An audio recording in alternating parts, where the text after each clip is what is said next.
कुठला विषय बार्शी नाका ते बोंबले हनुमान चौक ह्या रस्त्याविषयीचा हा प्रश्न आहे। मी एक 6 महिन्याखाली उपोषण केलेलं होतं, त्याचं लेखी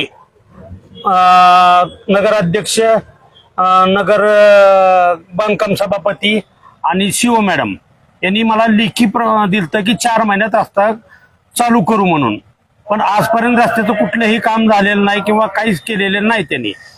आणि मी यांना 4 महिने कंटिन्यू मध्ये महिन्याला एक स्मरणपत्र दिलेलं आहे। आजपर्यंत त्यांना 10 स्मरणपत्र झालेत माझे, तरी यांनी कुठलाही शेवटचं माझं निर्णय आहे की आज यांनी न लक्ष देण्यामुळं मी आत्मदहन करणार आहे। 15 ऑगस्टला पालकमंत्री यांच्या समोर आत्मदहन करणार आहे। त्याबाबत बी त्यांना पत्र दिलेले आहे, तर त्याच्या संदर्भात बी मला काही उत्तर मिळालेलं नाही, लेखी किंवा तोंडी। काय समस्या आहे त्या भागामध्ये? समस्या म्हणजे तिथं रोड नसून खड्डे आहेत, सगळे रोड कुठंच नाही तुम्हाला दिसत। शाळा, कॉलेज, त्याच्यानंतर जाणारे येणारे लोक सगळे त्याच एरियात आहेत। तुम्ही जाऊन स्वतः परिस्थिती बघू शकता। म्हणजे खड्ड्यातून एका खड्ड्यातून गेला तर दुसऱ्या खड्ड्याचं पाणी दुसऱ्याच्या अंगावर उडतंय। मोटरसायकल सुद्धा तिथं चालवू शकत नाहीत तुम्ही, एवढी बिकट अवस्था आहे। आणि सगळे लहान मुलं शाळेला जाणारे, त्या लेडीज कशा जात असतील, काय करीत असतील, याची दुरावस्था जर बघितली तर लाज वाटण्यासारखी आहे। आणि त्यात सगळ्यात महत्वाची गोष्ट आहे, आमच्या एरियात जर एखादा जर पेशंट हार्ट अटॅक आला, तो पेशंट जर दवाखान्यापर्यंत पोहोचायचा मध्ये पोहोचल याची गॅरंटी नाही, किंवा एखादा डिलिव्हरी पेशंट तो दवाखान्यात जाईल याची गॅरंटी नाही।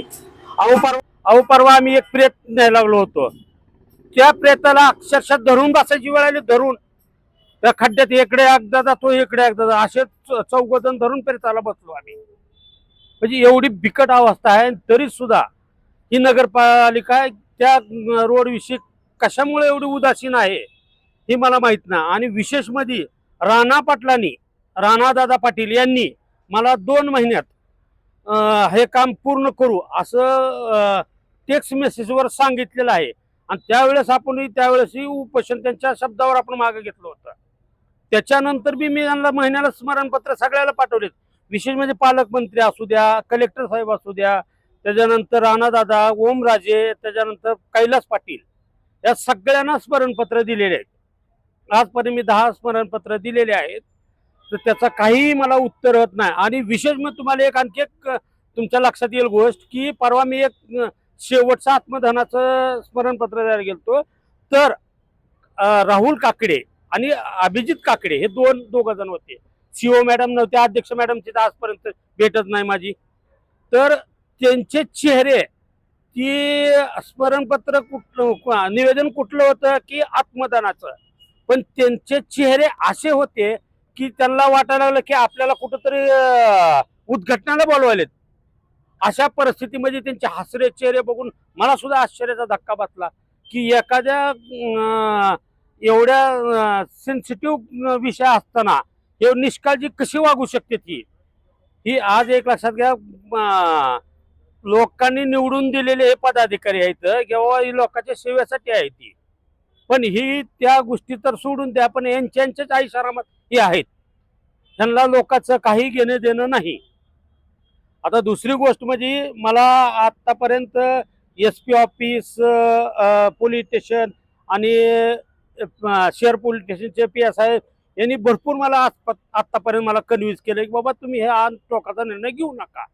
मी पहिले SP मॅडमचं आणि पोलीस प्रशासनाचा आभार मानतो, त्यांनी मला जेवढं सहकार्य करायचं तेवढं केलेलं आहे। आज एक लक्षात घ्या की माझी मजबुरी आहे की मी आज 8 महिने झाले यांना झटतोय, बाबा ह्याच्यातून कुठला निर्णय निघावा।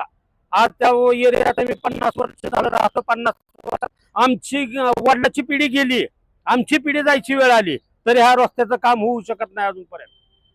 म्हणजे ही किती निष्काळजी आहे ती। आता आमदार डॉक्टर साहेबांच्या काळातले आम्ही आहोत। डॉक्टर साहेबाला मी अक्षरशः बोंगा घेऊन फिरताना मी स्वतः बघितलेला आहे। पवनराजेच्या खांद्यावर हात टाकून फिरलेलो माणूस आहे मी। पण एक लक्षात घ्या, माझा राजकारणाचा कुठेही अर्थार्थी संबंध नाही, मी कुठल्याही राजकीय पक्षाचा नाही ना काय नाही। आता दुसरी गोष्ट म्हणजे आता की बाबा मागच्या 26 जानेवारीला अशीच एक माता माऊली एक मे हा?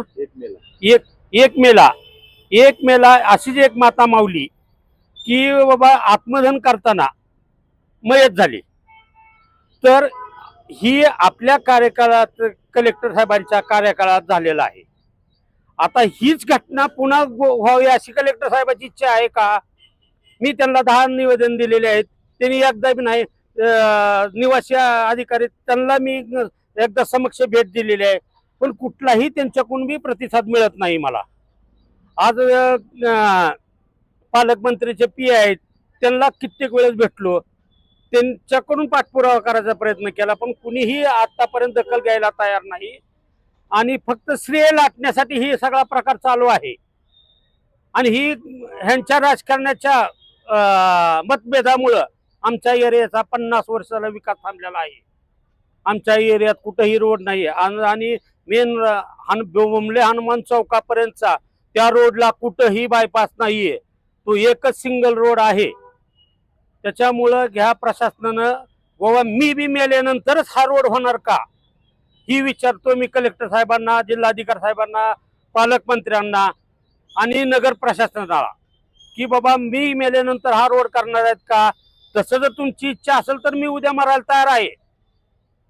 मी मरतो, त्याच्याबद्दल मला काही मत नाही, पण त्याची दखल तुम्ही बाबा ही प्रथा पाडावी का आपल्या जिल्ह्याला?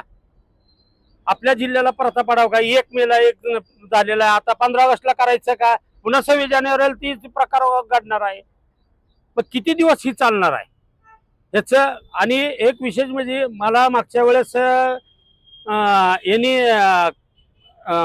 जिल्हा नगरपालिका अध्यक्ष आणि सीओ मॅडम आणि ह्यांनी लिखी दिलं, त्याचा काही उपयोग झाला नाही. त्यांनी कुठलेही शब्द पाळलेला नाही. आज जर त्यांना माझं आंदोलन स्थगित करायचं असेल तर त्यांनी कलेक्टर साहेब आणि पालकमंत्र्यासमोर मला लिखी आश्वासन द्यावं, मी माझं आंदोलन मागे घेईल.